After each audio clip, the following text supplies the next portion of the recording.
Hi there, my smarty pants. So today we're going to read this book, Vincent Van Gogh.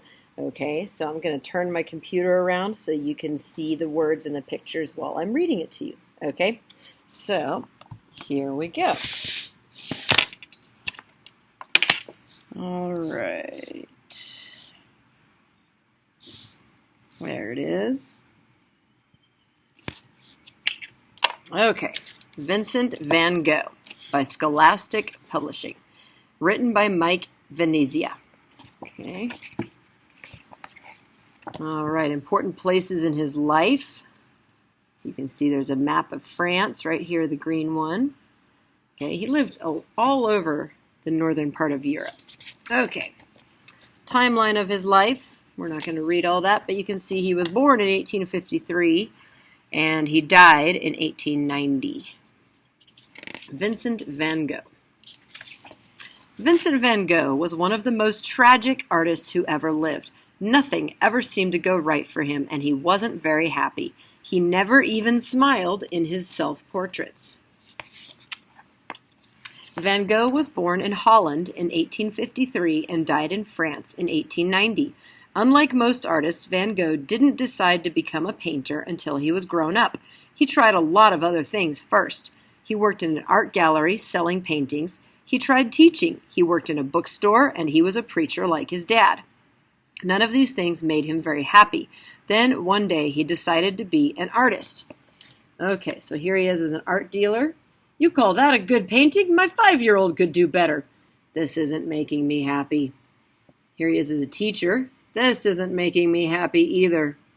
As a bookseller, this definitely isn't making me happy. No, I said that one. Can't you hear? And as a preacher, I think I'll be an artist. That might make me happy. Van Gogh always tried his best at whatever he did, so he went to different art schools to learn everything he could about drawing and painting. His early drawings were of the poor people he used to help when he was a preacher. There are certain things you can see in these drawings that show up later in his famous paintings, such as the strong lines and shapes. You can see the feelings he had for everyday people. Van Gogh's first paintings were also of the poor people he had been helping. In this painting, the family was so poor they only had a few potatoes to eat for dinner. They looked tired and not very happy. The colors in Van Gogh's early paintings are dark and sad. He wanted everyone to know how hard the lives of the poor people were. Van Gogh kept using dark colors until he discovered some very colorful Japanese artwork.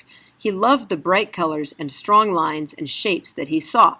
Wow, I wonder what that bright stuff is. It's called yellow, blue, red, and orange. Soon Van Gogh's paintings started to look much more colorful. Look at the difference between the gloomy potato eaters, and that was this one here, and the painting above, which was done only a few years later.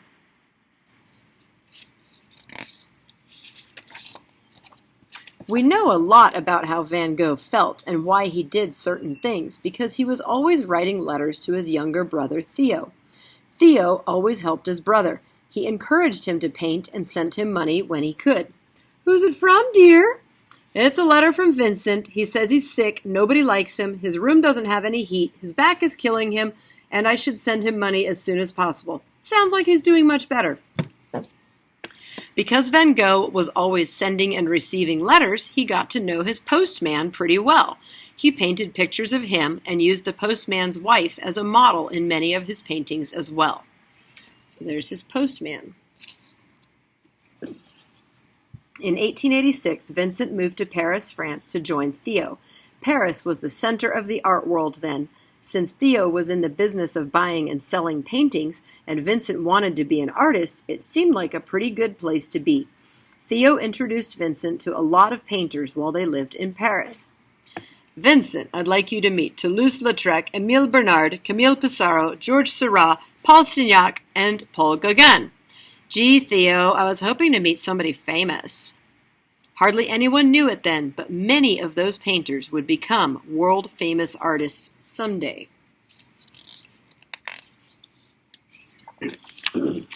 My pages are sticking together. There we go.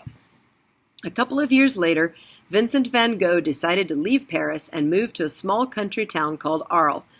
Van Gogh thought Arles would be a great place for artists to get together to paint and talk about their different ideas. He tried very hard to get as many artists as he could to join him. The only one to try it out was Paul Gauguin, although he wasn't really crazy about the idea. It turned out to be a big mistake. Gauguin didn't seem to like anything Van Gogh did in Arles. They argued a lot. "Your cooking is terrible. Your paintings are terrible. I'm a better artist than you are. I wish I never came here. Worst of all, you never pick anything up. This place is such a mess." "You are such a grouch." Van Gogh probably decided to listen to Gauguin about cleaning the place up because his bedroom looks pretty neat in this painting. And there's his bedroom.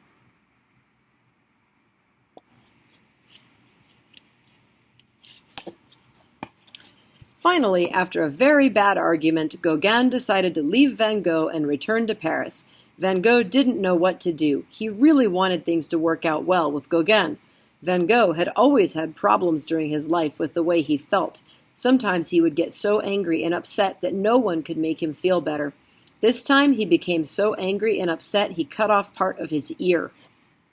Van Gogh painted pictures of himself after this happened. It looks like he wished he hadn't done it.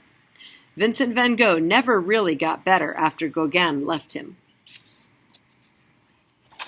Sometimes he was too angry to paint, and sometimes he was too sad to paint. Whenever he felt good, he painted better than ever. He made the stars in the starry night seem like they're really shining. The trees in this painting look like flames, and it feels like the whole picture is moving. In this painting, Van Gogh made the sun look really hot. You almost feel like you should put sunglasses on to look at it.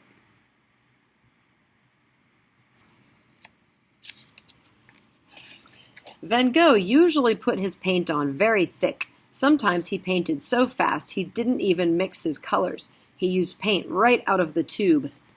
Van Gogh used so much paint he was always running out. Sometimes he stopped buying food in order to buy more paint, so he was hungry a lot of the time, and he wasn't healthy. "I'd like to order some lemon yellow, pea green, cherry red, and I'll have an orange for dessert." Hardly anyone was interested in Van Gogh's work while he was alive. He sold only a few drawings and maybe one or two paintings. People in the 1880s and 1890s just weren't used to the bright, moving pictures that Van Gogh made. Today, things are different. People have learned how beautiful Vincent van Gogh's art is. Now his paintings are some of the most popular in the world. "Van Gogh, guess what? You finally sold a painting!" Maybe I have a future in this after all. This may have been Van Gogh's last painting. Some people think it shows how angry and upset he must have been feeling, because he painted a scary sky, roads that led to a dark background, and crows that looked like bats. Soon after this painting was finished, Van Gogh shot himself. He died 2 days later.